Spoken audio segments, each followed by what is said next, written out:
the dust that purifies. In a small village on the edge of a vast desert, there lived a young boy named Hamza.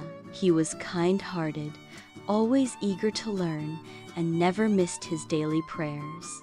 His grandfather, Baba Karim, was the village imam, known for his wisdom and deep love for the teachings of Islam.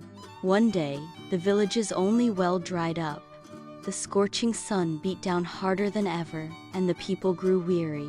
Water was scarce, and every drop was precious, saved only for drinking and cooking. Despite the hardship, Hamza still wanted to pray. But without water, how could he make wudu, ablution? Saddened, he sat beside Baba Karim, who was quietly reciting verses from the Quran. "Baba," Hamza asked, "how can I pray if I can't make wudu?" Baba Karim smiled gently. "Allah, the most merciful, has given us ease in hardship. When water is not available, He has taught us Tayammum, a way to purify ourselves with clean earth." He took Hamza's hand and led him to a patch of clean, dry sand outside their home. "Watch closely," he said. Baba Karim placed his hands lightly on the sand, then gently wiped his face and arms. "This is Tayammum. It reminds us that Allah doesn't burden a soul more than it can bear. Even in the desert we can worship Him."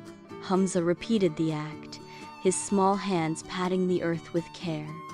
He felt a calmness in his heart, knowing that his prayer would still reach Allah, even without water.